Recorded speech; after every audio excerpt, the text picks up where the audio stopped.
That's RIC Swayze quick play on KBC Sound. This time for the interview, right? And of course, none other than Rhymes Intellectual Chief, broken down as RIC. But when it go broken, when you're coming up with it, did it mean Richard? Because you also Richard Amok, right? Yes. Richard Amok. Yes. Yes. And RIC.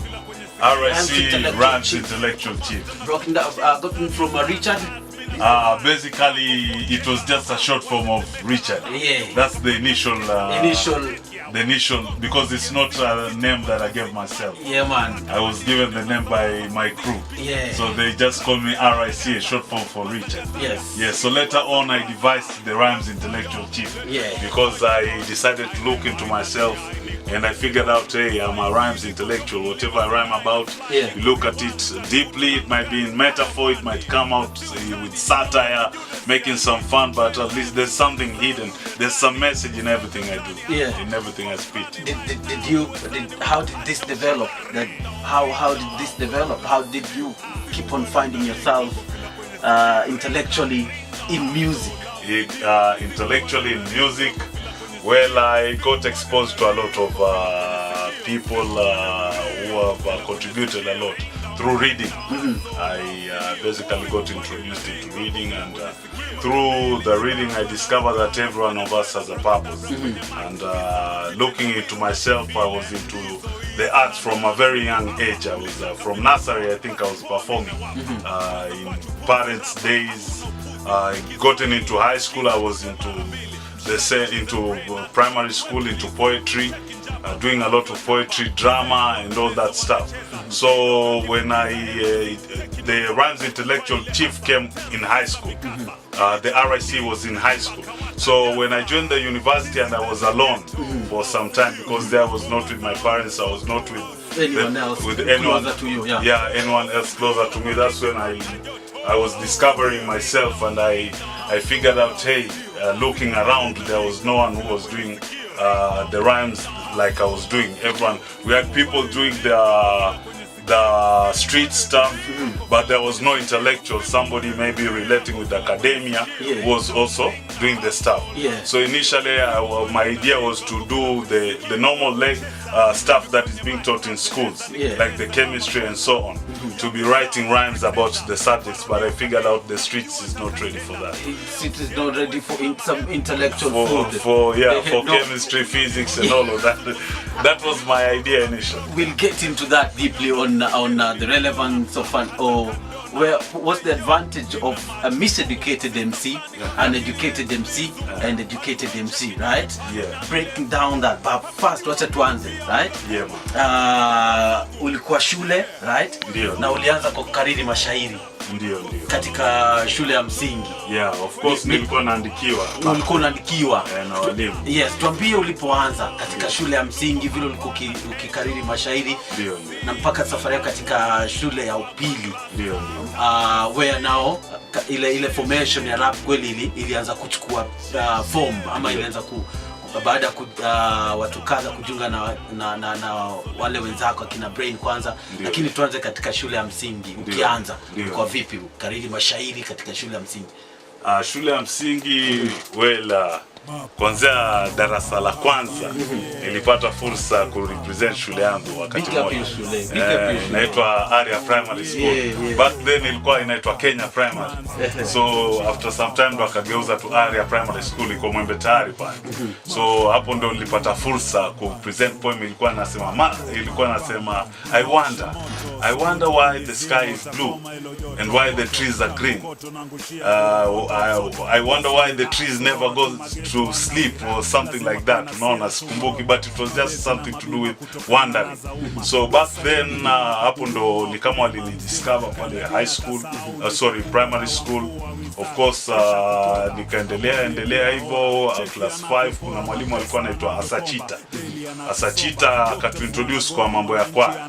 So pale kwa kwaya ndio nikajipata niko free sana, ile naweza kuimba sana, na nyumbani pia santuri zilikuwa mingi.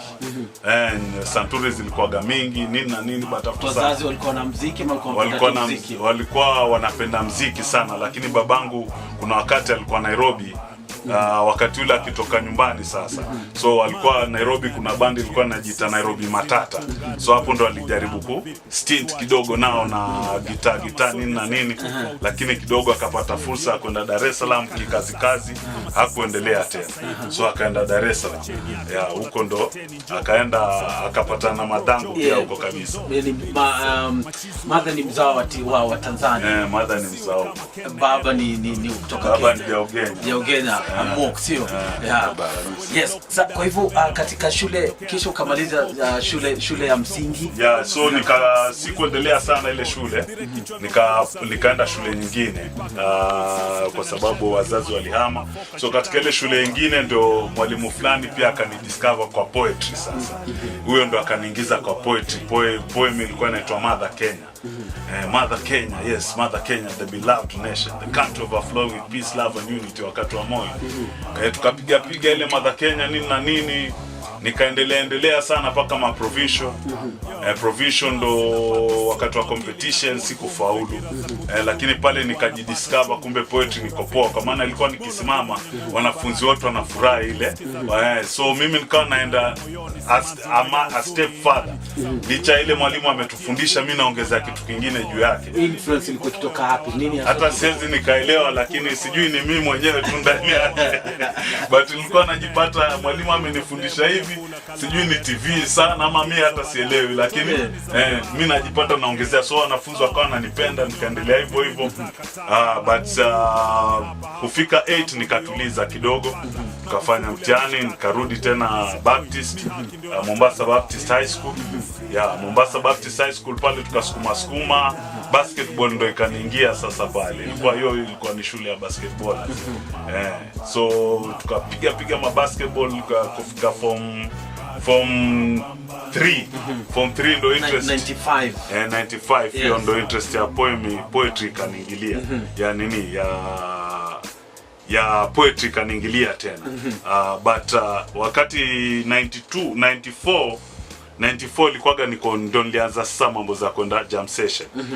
Mambo ya kwenda Florida ile jam session nini, unaona. So pale ilikuwaga wakati huo mimi nilikuwaga prefect kwa chuo. So ilikuwa nikienda pale ma jam session nini na kwa influence, nikirudi Daro mimi ni prefect lakini mwalimu ametoka, mimi ndo nasimama juu ya desk naanza kuperformia wenzangu. Sasa na perform ile jamana tupe zikienda vipi? Ilikuwa ni ma freestyle ile unapiga tu vitu hata hazi make sense sana. Lakini jamaa anafurahia tu wakati huo ma 94. So mwalimu akaja akanifumania hiyo day, niko juu ya meza akanifuta kazi, akaniambia wewe huwezi uka prefect bana. Wewe badili uzoe wenzako wazuie usinini, wewe ndio ongoza rebellion sasa. Ikabidi akanifuta kazi bana. Sasa pale ndo pia mimi nikaona kumbe hata hii mambo ya kuwa na system sana sipendi. Sasa from then on nikakuwa against, ikakuwa hata wale majamaa juama prefect wote nishakuwa nao. So tukiendelea paka by the time niko form 4 jamaa naambia oe kneel down, headboy amemweka kneel down. Headboy tuko nao Daro moja. Mimi najua headboy hajamaliza hata fees kulipa. Yule jamaa yambwa kneel down amemaliza. Namwambia oe nenda. Sasa unajua mimi nilikuwa bigi bonge la mtu, jamaa ananisikiza mimi kuliko headboy. Ikabidi headboy official people's headboy. Sasa mimi ni people's headboy. Ikabidi nipelekwe paka kwa headmaster.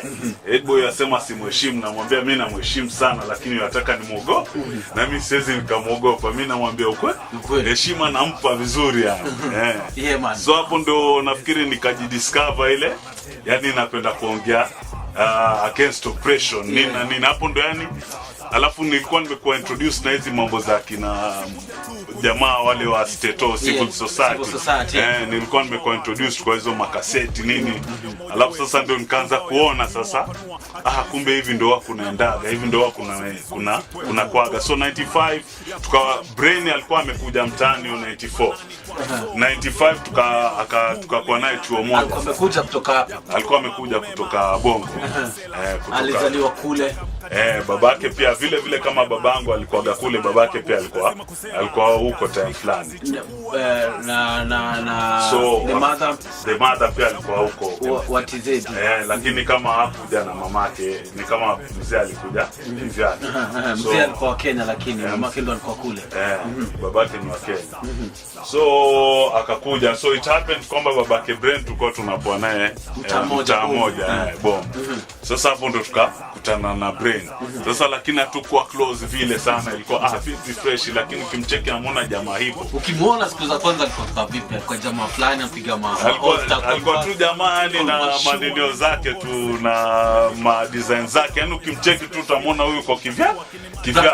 Watu walikuwa muelewi yani mtaani. Alafu alikuwa anatembea fulani yani. Anatembea fulani, wajuazi huyu ni mjanja fulani. Sasa pale ndo watu wakawa muelewi nini, tukaja tukakutana naye sasa chuo. Ali-enroll katika shule ile shule ilikuwa Baptist. Sasa pale ndo ikabidi tukitoka shule sasa tuingia gari moja. Sasa ile tukiingia gari moja, mangoma anapiga pale ndani ya gari. Hip hop nini na mcheki mchizi wa furahia, mimi mwenyewe na furahia mangoma keko akina dia mama sijui nini, tutazipiga zote hizo maline. So tukitoka ndo tuanza kuongea naye, ndo tukaanza kudiscover kwamba sote tuko na interest sawa. Interest sawa. So mimi hapo nilikuwa zile marime napiga, nilikuwa zingine za kuigiza, zile za watu tu akina Lost Boys nini na nini, ndio nasimama juu ya daro kupiga. Lakini sasa Brain akanipatia morali ile kuandika na Kiswahili. Akanitia morali, alafu sasa ilikuwa yeye akaniambia ni tusiandike ile yani formal ile sana, ati formal Swahili, tujaribu kuandika kislang, unaona? Man. Sasa hapo ndo nikakuwa interested na ile kuandika kislang. Sasa hata wakati naandika yani huwa sio sana, mimi hata naweza kujitengezea word yangu huwa si follow ati kamusi imeandika hivi ama kamusi iliandikwa na watu kama sisi. Kwa hivyo yani mashairi huru unaona. So mimi yani ninakuaga free ku create kitu chochote. Yes. We're speaking to RIC Rhymes Intellectual Chief ama Richard Amoka, usio founding member for Koflani. Hatujafika hata Koflani ilikuja vipi, hatujafika Achongpong, but we are somewhere. Once Chizan Brain amekuja kwa picha, jua kwamba Achongpong clan inakuja na ilikuwa nani, walikuwa watu watatu. We get into the details when we come back. This is the Underground 4 2004. Yes, to RIC, done by Chizan, recorded by Chizan Brain. Service kwenye Facebook, pande nyingine ni Banado Kumu, kwenye Twitter Okumu48, got to nani mwingine Konka Mwendo, and of course nani yes. I'll be back shortly. See you. But I saw here on the Underground KBC English Service. Who is listening and who is tuning in, who is texting on Facebook fan page KBC English Service Banado Kumu, but naona traffic iko ipande ingine, sote tumesalamu. Kuna mchizi Omi anasema angusha kawaida yetu kwa watu hoi, ushacheza mwanangu. Justin Kambuni, tungekuwa na mapresenter kaa wewe, yani muziki ya Kenya ingekuwa faa. Yani hatu need mapresenter, tuna need wanaharakati. Unaelewa? Mchizi Omi pia angusha kwani. Asante sana. Au sio? Man. Kawaida yetu kuacha watu hoi kila mara. Kawaida yetu kawaida yetu kuacha watu hoi kila mara. Kawaida yetu kuacha watu hoi kila mara. Especially kama tu. Ilifanywa wapi? Hii tulifanya Greenhouse. Niko studio fulani Bomu. Ilikuwa Mikindani. Mchizi ya K-Shot. Chizan alikuwa kwenye Keys. Chizan alikuwaga hapo kwenye Keys akisaidiana na Lavosti kidogo. Lavosti pia alimake input kwa hiyo beat. Man. Great man, we're speaking about good music. Came out in is it 2003? Yeah. When also Kochono. Kochono. What does that mean? Kochono is basically ni slang. Uko fulani kuna slang yake kivyake. So yo Kochono basically inamaanisha uko. Kochono umekita na Kochono ni kama vipi nitasema vichi nipi. Sacha nasa vipi nipi sacha nasa yani vipi sasa. Digiri da kitu kama hivyo. Au sio?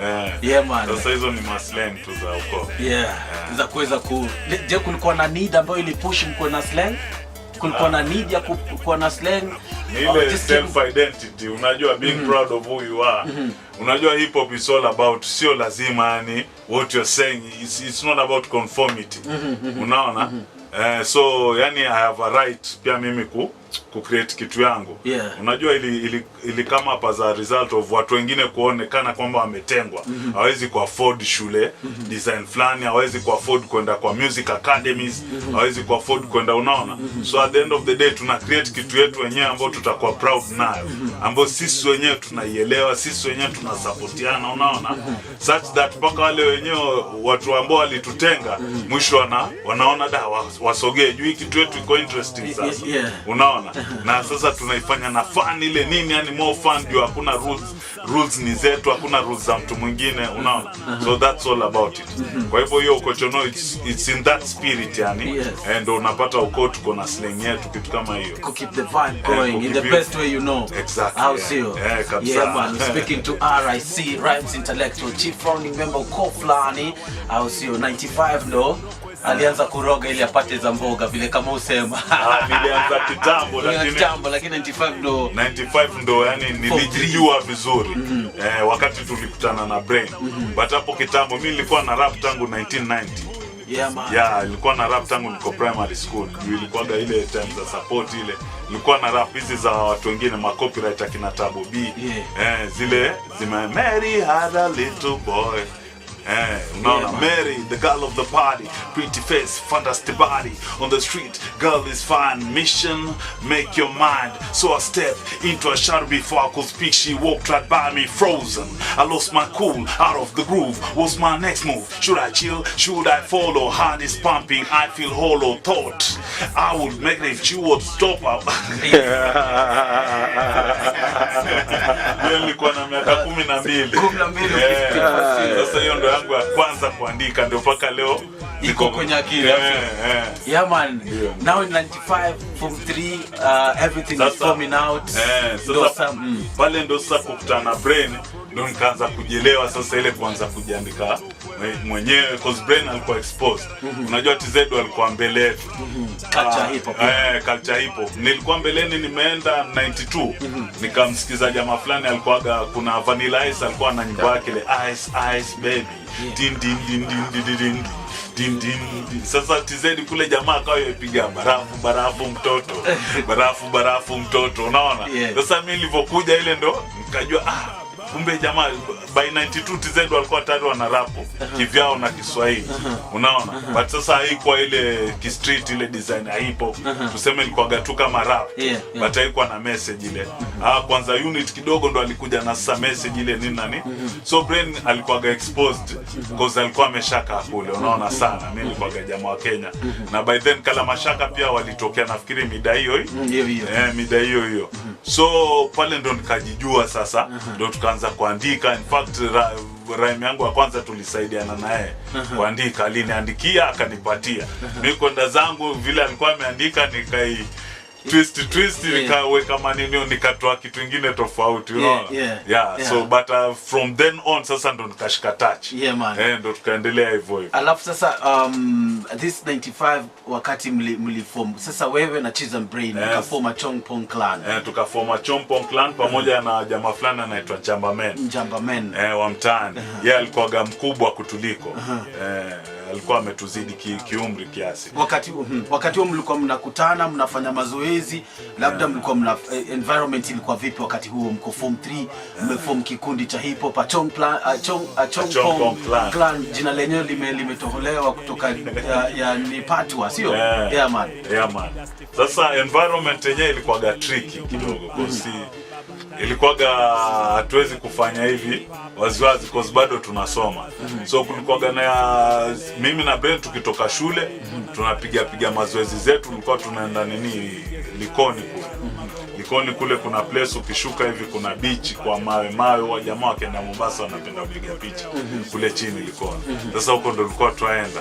Tunapiga matizi zetu tukitoka chuo, alafu ndo tuachukua gari Likoni mpaka Magongo.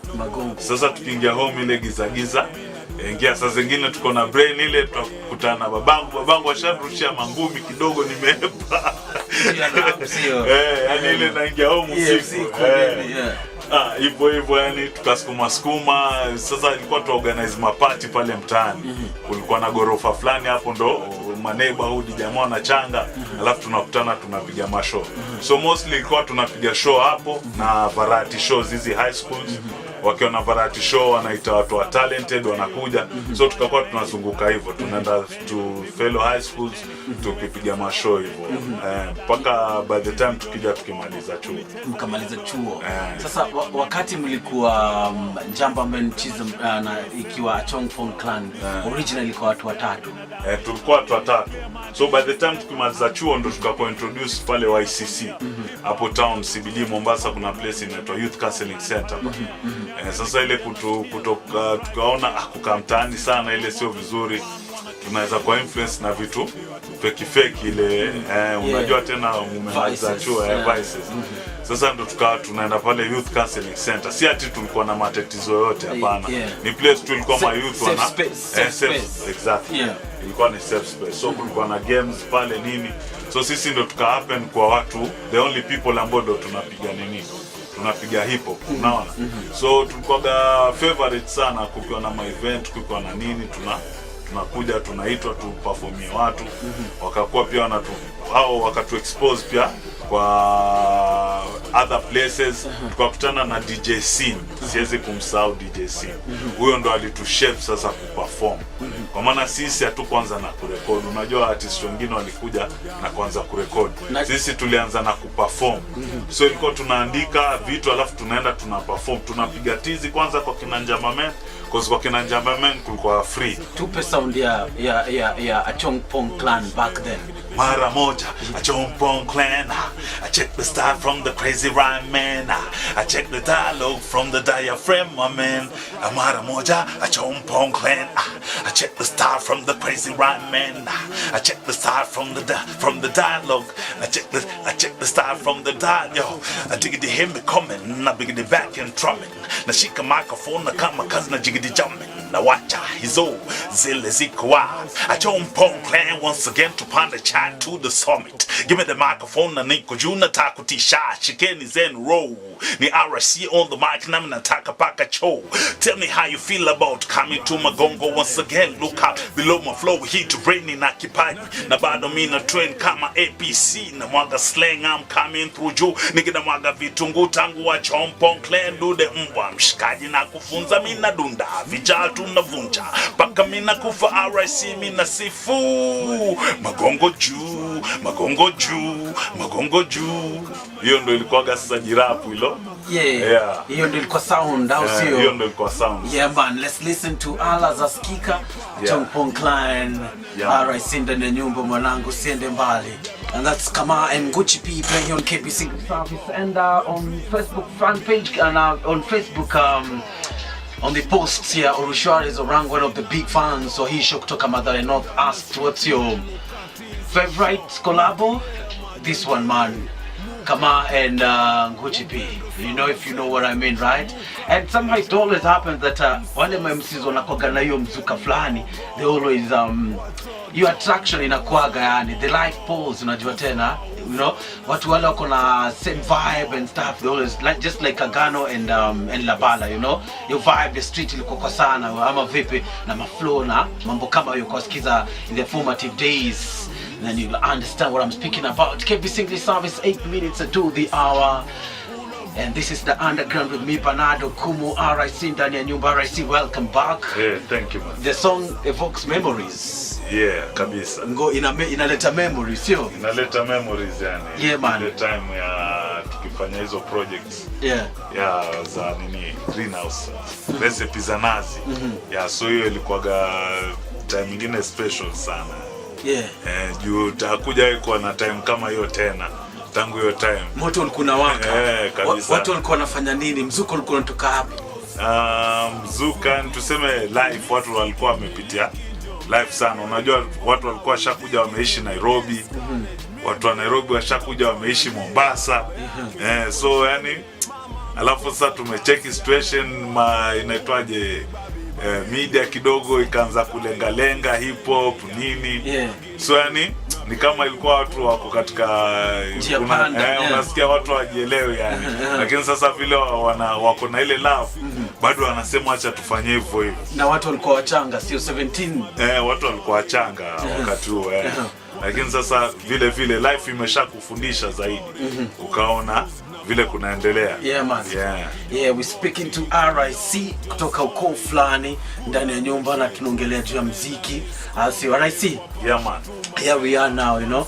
And later on Chong Pong Clan was performing. Na jenga jina imeunda base, unajua kulikuwa na fan base, mko mnafanya show. You're the only rap group in Mombasa. Lacha Mombasa mpaka Kwale. Tulikuwa tunaenda mpaka Kwale. Sio South. Tulikuwa tunaenda mpaka Makwale kule kwa mashule sana. Kwa mashule sana. Kwa mashule. Tukifanya poetry. Tukifanya poetry.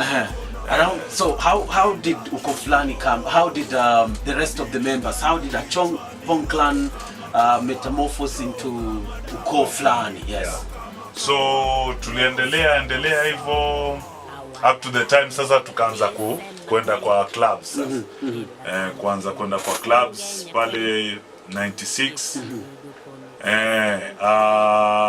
96 tukakutana na Nguchi P.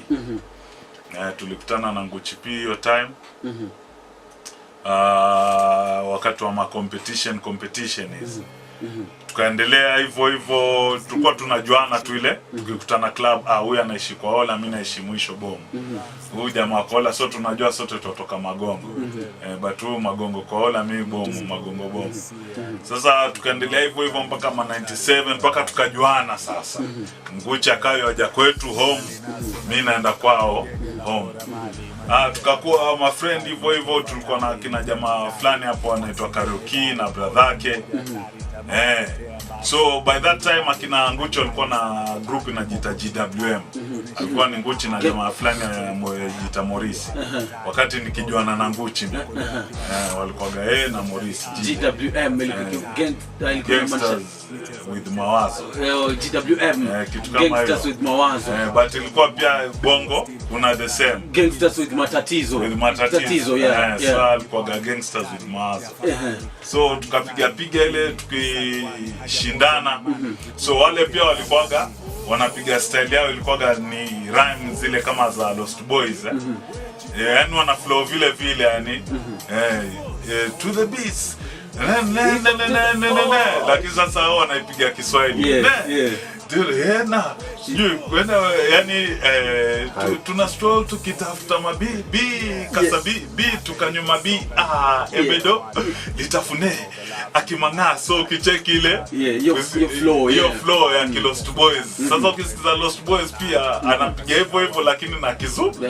So hivyo ndo akina Mapipi walikuwa wakipiga hizo design. Sasa pale nao wakakuwa impressed na cheki umsela gani huyu apiga design yake kivyake lakini atoka toka kali. So pia ile wakaona ile realness ile ndo tukakuaga na hiyo vibe. So ikakuwa tunakutana tuna practice pamoja mpaka Nguchi pia akapata ile vile Bernard Nsevu, mimi pia nika active hivyo kwa Nguchi. Unakuta yeye pia kaza huwa na flow yake ile kujikujia na flow yake. So after some time Nguchi akamintroduce Fujo Makelele. So hiyo time ndo tulikutana na Fujo Makelele akanizengua hiyo.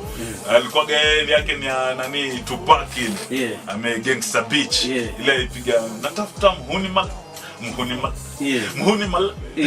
napenda mhuni mal. Nataka mhuni mal. Napenda mhuni mal. Unaona?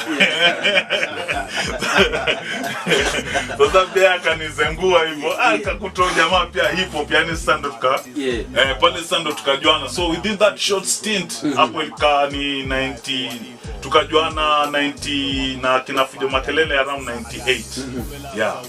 Around 97 mwisho hapo to 98.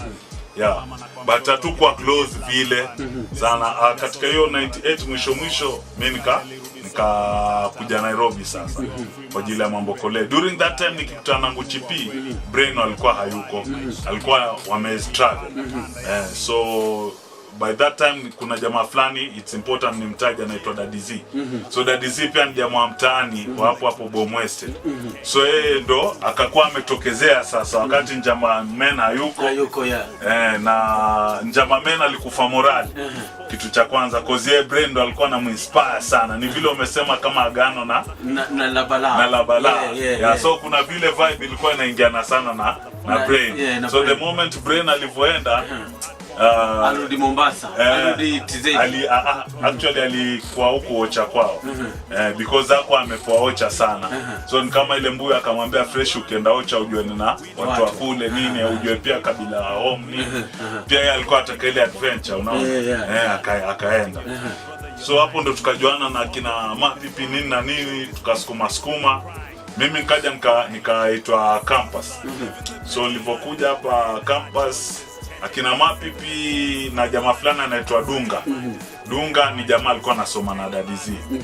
So Dunga pia alikuwa ganikaa yani mtu wetu wa mkono ile tukena makompe nini endo. Lakini kulingana na hivyo tukamuinspire, unaona? Kwa jeshi. Tukamuinspire mazee. Dunga akaanza kuandika vibaya, yani waandika ile. Akawa hatari sana yani. Dunga alikuwa anaandika sana hata kuniliko, yani alikuwa anaandika kuliko kila mtu yani. Ile alikuwa yani yuko deep sana because pia alikuwa amefiliwa na mamake na alikuwa very close na mamake. Mamake alikufa kama yuko high school. Sasa nafikiri ile pain ilikuwa inamfanya anaandika sana. So hiyo time akakuja paka Nairobi.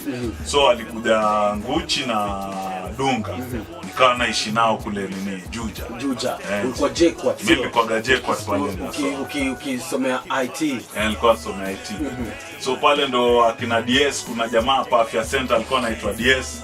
Nikawa majize tulitoka nao Mombasa pia. By that time walikuwa wamepata exposure. R&B group sio? Hiyo show ya Kalamashaka tulipiga hiyo 99 hapo Mamba. Ile expose watu sana. Kuna majize walijulikana, kuna jamaa fulani jina lao limenitoka kidogo but kuna jamaa aitwa Elijah Girimani alikuwa na sister yake pia. Walikuwa discovered hapo. So after that wakati nikiwa jiji sasa ndo tukawapeleka jamaa tukaenda tu ile kuchekidili hapa Afya Center. Wakati huo sasa uko JKUAT sio? Wakati huo niko JKUAT. Wakati huo sasa uko fulani jina limeshakuwa formed. Uko kama watu wangapi? Wakati huo actually ilikuwaga vikundi kibao sana. Kuna watu walikuwaga wengi hata wengine saizi hawaji. Jina lilikuwa lishaundwa? Jina liliundwa sasa kama mimi nimeshatoka. Juu sasa watu wangeweza kuendelea kutumia Chompong wakati nilipokuja. So akapiga out tutafanya vipi. So ikabidi tuite uko fulani. So wakaona kutumia Chompong clan haitakuwa fair. But jamaa walikuwaga wanafuata Daddy Z. Vipi? Paka manyimbo zile zetu wanataka tuwapatie nyimbo zetu yani wao wakiziperform. Boxy Pressure ikawa bado hivyo yani yatuweka kwa manini kwa maposter, maflyer nini hivyo. Ndio tulikuwa tumeshika. So akingucha aka think faster na Shaolin Musa. Shaolin pia wakati akina Shaolin walikuwa ni kama watu wetu wa mkono pia. Nini but aka think faster ndo akakamna hiyo jina sasa uko fulani. In fact credit ni Shaolin Musa. Na ndo akakuja sasa na jina uko fulani. Wakaanza kutembelea ukiwa katika chuo kikuu. Wakaja tukapoa nao sana hapa. Nika introduce pale kwa Afya Center. So kidogo ikakuwa problem kwangu ile kiuchumi because mimi nilikuwa na supportiwa kivyangu na mzazi wangu naona. So ile pesa yangu ndio ilikuwa bado natumia na machize moto. Unaona, so ikakuwa ngumu kidogo. Uko fulani. Ikakuwa ngumu kidogo kuweza kukidhi mahitaji ya watu walikuwa wengi. Sasa ndo tukakutana bahati nzuri kama Clean Heart. Wakati hiyo jamaa alikuwa Afya Center akakutana ndo kama akakumbuka machizi tulikuwa nao Mamba kule. Niliintroduciwa na kina fundi Frank nini unaona. Ndo akakaribisha masela kule kwao D. So from then on ikakuwa tunaenda D. Tunalala kule hiyo tunacheki maswala tunapoa na kina vigeti. Hata watu waweze amini tulikuwa tunalala chini hapo mimi vigeti Kama Nguchi P, Dr. Dunga. Leo hii ukiambia jamaa wajua tuko na selfies all time na makamera. Lakini hizo ndo matime akina Nania, akina Majimaji wanakuja pale, yani ile machize nile kwa flow nini, watu wanacheka, akina Kitusua na akina Jirongi walikuwa wadogo hiyo time, yani wanakuja ile wanacheki nini na nini. Sisi pia hivyo mimi sasa niko chuo sometimes akina Nguchi na wanapoa pale, mimi narudi chuo na sukuma kiweekend na shuka, wananitembeza tashuka Kitare Marigo wapi, tuzunguka Dandora kule hivyo mpaka sasa babake Dunga aka concerned, akaja paka huko akamchukua Dunga. Unaona? Akamchukua Dunga akampeleka. So mimi tangu hiyo siku paka leo sijawahi kuonana na Dunga. Tangu hiyo time sijui ni miaka, sijui imefika miaka 20 ama vipi. Nafikiri huu ndio mwaka 20 mpaka leo. Sauti yake na iko vile vile, lakini kuonana sasa hiyo miaka yote sijawahi kuonana naye. So mpaka leo huwa sijui story nini. Ali fresh. Ulikuwa ni kila mtu. Kwenye video ya Ukochono na kwaga. Kwenye video ya Ukochono. Hata video za Dandora zile. Kuna video fulani za nini za Dandora ni pesa pombe. Pesa pombe pesa pombe na system ya Majambazi. In fact system ya Majambazi Dr. Dunga yuko ndani. Sasa ndio hivyo. So tukaendelea, ndio mimi sasa nikaambia walikuwa wamjui hata Brain akina Nguchi P. Mimi ndo nikamwambia kuna jamaa aitwa Chize Brain hayuko Mombasa. Sasa hizo hao walikuwa wanarudi sasa Mombasa, but mkifika mtafuteni huyo jamaa yuko fiti sana. Kwa zile time tukiwa Makompe Florida, Brain hakuwa hizo time. Alikuwa gayo. So nikamwambia mkifika mtafuteni huyo jamaa nini na nini. So ndio hivyo, mimi next kija nasikia hatubaba hiki hatutishiki. Nikasema Marcelo ashapatana kumbe. Tuko fresh na tuko fiti. Au sio? Kabisa. Hapo sasa ndio nikajua Marcelo amepatana, na ndio from then ikaendelea. So Brain kumbe alikuwa amesharudi, akakutana na Madebe, Andu Madebe, babake Brain pia alikuwa mtu na bandi yake. So akawa amemuintegrate kwa ile bando, akakuwa anapiga tours nini, unaona. So production kumbe akawa ameshaanza. Kuja pia huko akutana kina Mandugu Digital nini. So at least akakuwa free, na yeye alikuwa ashaamua from that time kama anataka kupiga muziki.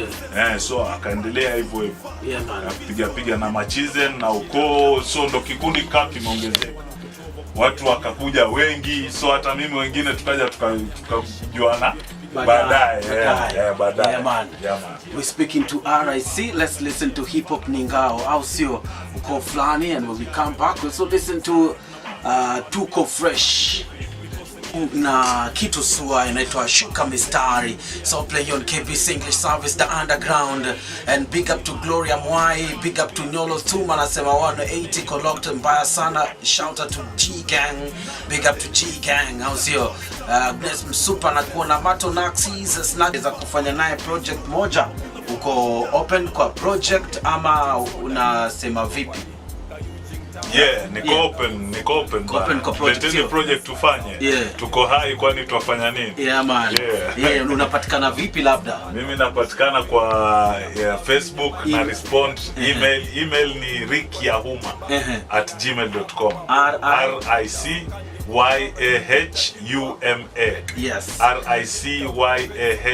RICYAHUMA @gmail. Umesikia sio difference, na watu wote wanataka kufanya collab na RIC. Pia unaweza uliza swali yote, we answering it or we getting to that in this hour au sio. Swali yote ambayo uko nayo kwa RIC tuma hapa kwenye Facebook. Bernardo Kumu Jinamizi Kiplangata anasema Kericho tunati show inaweza ile mbaya, big up yourself. Alafu Kivua teacher locked kama Abdi Godana locked kama Gotea RIC. RIC ngogotea mbaya sana hapa. Na kusikiza RIC unitaktonea aura. Alafu Jinamizi Kiplangata msela flani. Jinamizi kawaida yetu kuacha watu hoi. Alafu kuna Edwin Orushware Zorango anasema kama kawaida jeshi ya Mathare North inasikiza RIC. Karibu kwa show leo Bernard, nicheze collab moja favorite of your choice ya played kama and Nguchi inaitwa safari ya nyumbani. Big up to RIC na Benchizo, Cheese and Brain. Kuna msela nauliza hapa, je, Cheese and Brain studio iko wapi? Last ilikuwa ni Andaki, sahi ako wapi? Huu ni difference anauliza. Cheese yuko TZ. Ameshika sana Bongo, anafanyia mastering mpaka Wasafi.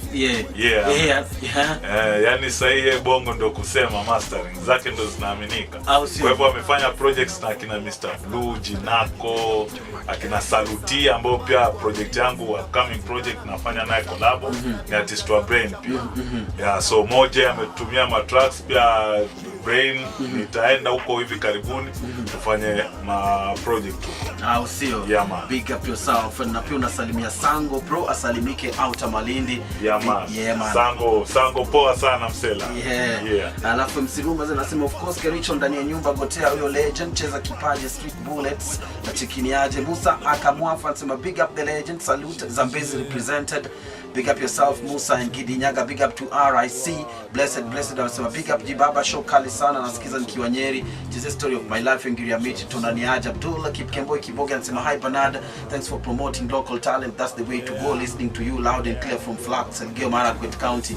In the meantime anasema hivi jamaa, anasema please play All My Life by Aaron Neville and Linda Ronstadt version dedicated to the dear wife anaitwa Chepchirchir Barsigo. Singini love song.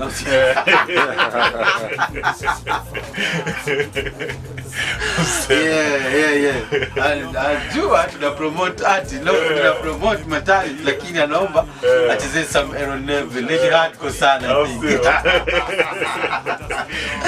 Big up yourself Abdul Kipkemboi Kibogi man, kutoka Elgeyo Marakwet utachekiniaje. Alafu kuna show iko Big Up Bernard kwa kuleta huyo Gwiji Sam ngiri Chicago writer. Mafuta msanii iko nini leo au sio? Niko mapema leo, karibia mafuta hapana enda mbali. Bubble pan au sio? Ilikuwa ni slang, ilikuwa ni ni slang ya mtaani. Pingili nywe.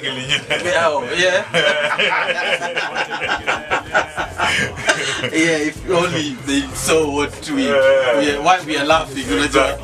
Pingili nywe.